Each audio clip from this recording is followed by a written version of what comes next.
Hey guys, welcome back to Liturgy with Lily, where we are striving to form holy disciples, holy families, and holy vocations here in our parishes of St. Nicholas and Holy Family.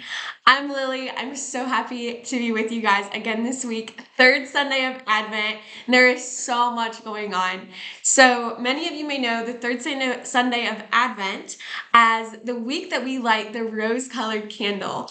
And I didn't even plan on matching today, but here we are. I get to match for the third week of Advent. So fun. And I'm sure every priest that you know is going to remind you this weekend, the candle is not pink, it's rose. And in addition to the fun pink candle out of the entire Advent wreath, right?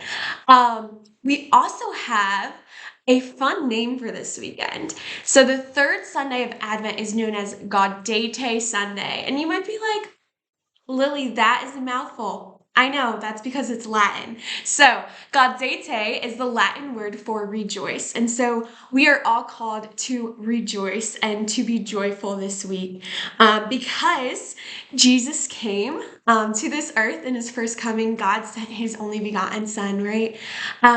So we are preparing our hearts for Christmas, but we are also joyful in our belief that we get to live eternally with the Lord in heaven. So such a great weekend. I love that the candle this week is rose colored. I love that our theme is joy and rejoicing in the Lord. Like, that is amazing. So my question for you is, how are you going to foster joy within your home this week? And a suggestion that I have is to consider implementing a night of prayer or a night of Thanksgiving this week. And you might be like, Lily, we just had Thanksgiving. But it is good to always be thankful because when we're grateful, it's more easy to be joyful. It just comes naturally when we're a grateful people. So spend some time with your family this week, recognizing things that you're grateful for, maybe things that you need prayers for. And as you've begun this preparation period and you've noticed, like, I really need prayers here, or we know a family that really needs our prayers right now. It's so powerful to be able to pray with those that we love. So I just encourage that. And maybe that looks like going to confession as a family or making it to one of our daily masses as a family and just being so intentional about pursuing the Lord this week. I can guarantee you it is going to bring your family so much joy and peace and really help you prepare for the solemnity of the birth of Jesus, the birth of our Lord, coming up here. So wonderful Sunday this weekend. That is December 11th. And let me tell you, we have a full week again. I know last week I mentioned we had quite a few feast days, and we had our St. Nicholas parishioners celebrated the solemnity of St. Nicholas, and we had the solemnity of the Immaculate Conception of the Blessed Virgin Mary last week. This week, on Monday, December 12th, we celebrate the Feast of Our Lady of Guadalupe. So another beautiful Marian feast day.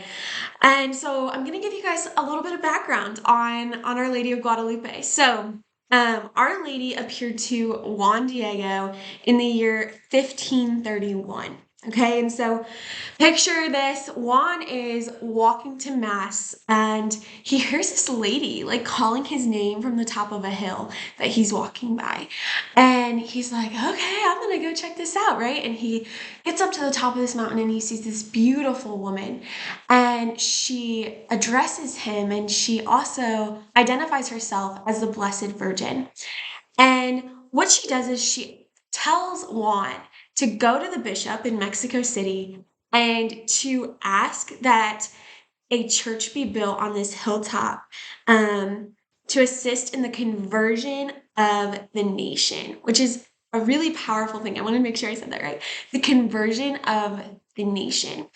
And so Juan's like, all right, Mary, like, I'll do this. And so he goes to the bishop and he tells him what happened. And he says, exactly what Mary told him to say. I'm asking that we build a church on this hilltop. And the bishop at first is kind of leery. He's like, I don't know, like, Juan seems like a great guy, but he says, can you go back and ask Mary for a sign? And so Juan returns to that hilltop, and Mary is there. She appears to Juan again. And when Juan asks her for a sign, can you please give me a sign to present to the bishop? And she miraculously makes roses appear. She arranges them in Juan's tunic, or like his cloak that he was wearing. And she says, okay, bring this to the bishop. And he will see that this is me. This is legit. This is real, right? So Juan goes to his bishop in Mexico City, and he opens his tunic. The roses fall out. And then we see, or the bishop got to see the image of the Blessed Mother that was imprinted on Juan's tunic. And he was like, okay. And so they did just that. They built a church in honor of the Blessed Virgin with the hopes of converting the nation. So it was so incredibly beautiful, this apparition. And the tunic actually still exists, which is crazy because clothing, especially made that far back, should not have lasted that long. But it actually um, is has proven to be ageless, and it's kept in the Basilica of Our Lady of Guadalupe, that same exact tunic. And it's been looked at, and it's been, very delicately observed, and there's no logical explanation. So it's just amazing. And I encourage your families, if you're not familiar with this story, there's obviously so many details. Try to make it to Mass on Monday, because you will hear great stories about this amazing, amazing apparition of the Blessed Virgin. So, highly encourage that. Also, just look up Our Lady of Guadalupe, because so many people have amazing stories, and there's just great information out there about that apparition. So, our Feast of Our Lady of Guadalupe is this Monday, December 12th.